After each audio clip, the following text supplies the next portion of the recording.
Hello friends, வணக்கம் and welcome.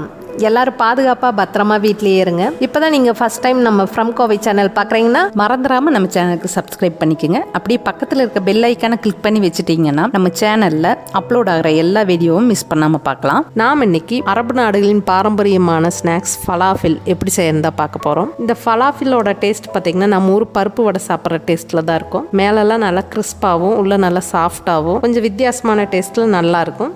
இது செய்யறது ரொம்ப ஈஸி. வாங்க இந்த ஃபலாஃபில் எப்படி செய்யலான்னு பார்த்துடலாம். இதுக்கு தேவையான பொருட்கள் என்னென்னு பார்க்கலாம். 1/4 கிலோ வெள்ளை சுண்டலை 6 மணி நேரத்துக்கு முன்னாடி ஊற வச்சு நல்லா கழுவிட்டு தண்ணியே இல்லாமல் இது மாதிரி வடிச்சு எடுத்து வச்சிருக்கேன். சுத்தமாக தண்ணியே இல்லாமல் வடிச்சு எடுத்துருங்க. இது மாதிரி ஃபுட் ப்ராசஸர் இருந்தால் எடுத்துக்கோங்க. அது இல்லைன்னா பரவாயில்ல, பெரிய மிக்சி ஜாரில் நம்ம ஊற வச்சிருக்க சுண்டலை சேர்த்துக்கலாம்.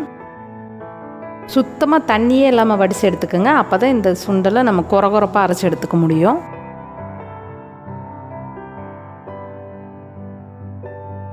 காரத்துக்காக 9 பச்சை மிளகா சேர்த்துருக்கேன்.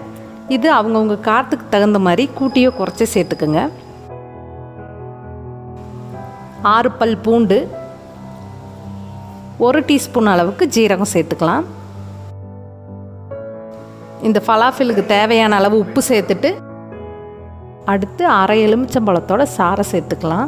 மிக்ஸி ஜாருக்கு மூடியை போட்டு மிக்சியில் ஃபுல் ஸ்பீடு வைக்காமல் பல்ஸ் மோடில் ஒரு நிமிஷம் நீங்கள் பல்ஸ் மோடில் சுற்றி எடுத்துருங்க. இப்போ நான் 1 நிமிஷம் போல் பல்ஸ் மோடில் சுற்றி எடுத்துட்டேன். இப்போ பார்த்தீங்கன்னா சுண்டல் 1-2 தான் அரைப்பட்டிருக்கு. 1/4 கப் அளவுக்கு பெரிய வெங்காயமும் 1 கப் அளவு கொத்தமல்லி தலையும் சேர்த்துட்டு திரும்ப ஒரு 2 நிமிஷம் பல்ஸ் மோடில் இது மாதிரி கொரகொரப்பாக அரைச்சி எடுத்துக்கோங்க. இப்போ ஃபலாஃபிலுக்கு மாவு ரெடி ஆகிடுச்சு. இப்போ கையில் எடுத்து உருட்டி பார்த்தீங்கன்னா மாவில் நல்லா ஈரப்பதமாக இருக்குது. இந்த மிக்ஸி ஜாரில் இருக்கிறத நம்ம ஒரு பவுலுக்கு மாற்றிட்டு ஒரு 4 டேபிள் ஸ்பூன் அளவுக்கு கடலை மாவு சேர்த்துக்கலாம். இப்படி கடலை மாவு சேர்த்து நம்ம இந்த மாவை பிசைஞ்சிட்டோன்னா நம்ம உருட்டி இந்த ஃபலாஃபில் ஃப்ரை பண்ணி எடுக்கையில் ஃபலாஃபில் உடையாமல் வரும். அதுக்காக தான் நம்ம கடலை மாவு சேர்த்துக்கிறோம். நீங்கள் ஒரு முறை கடலை மாவை சேர்த்துட்டு நல்லா கலந்துட்டு எடுத்து உருண்டை பிடிச்சி பாருங்கள். உங்களுக்கு உருண்டை பிடிச்சி நல்லா பிடிக்க வரலை அப்படின்னா திரும்பவும் 1 டீஸ்பூன் அளவுக்கு நீங்கள் கடலை மாவு சேர்த்துக்கலாம். இப்போ நான் கடலை மாவை எல்லாம் சேர்த்து நல்லா கலந்துட்டேன். இப்போ உருட்டி பார்க்கலாம். இப்போ பார்த்திங்கன்னா உருட்டை நல்லா வருது.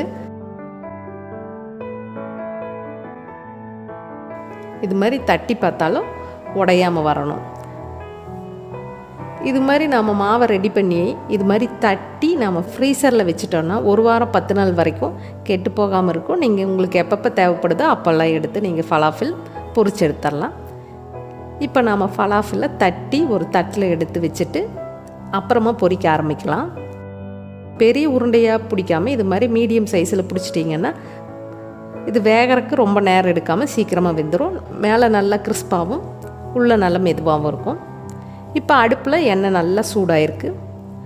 எண்ணெய் நல்லா ஹீட் ஆனதுக்கப்புறமா நம்ம தட்டி வச்சுருக்க ஃபலாஃபிலை போட்டுடலாம்.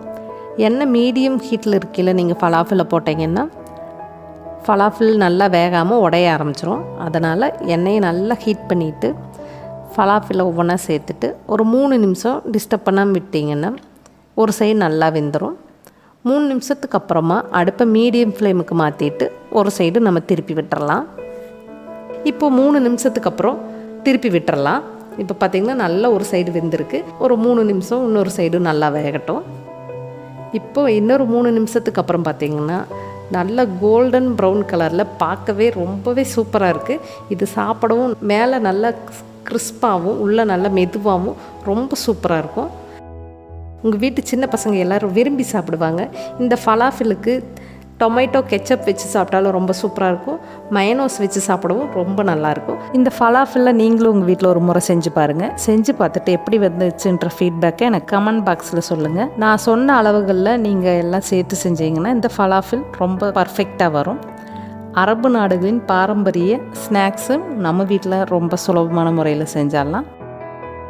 இந்த ரெசிபி உங்களுக்கு பிடிச்சிருந்தா ஒரு லைக் பண்ணுங்கள். ரொம்ப பிடிச்சிருந்தா உங்கள் ஃப்ரெண்ட்ஸுக்கெல்லாம் ஷேர் பண்ணுங்கள். திரும்ப ஒரு நல்ல ரெசிபி வீடியோவில் நான் உங்களை சந்திக்கிறேன். அது வரைக்கும் thank you, bye bye, take care.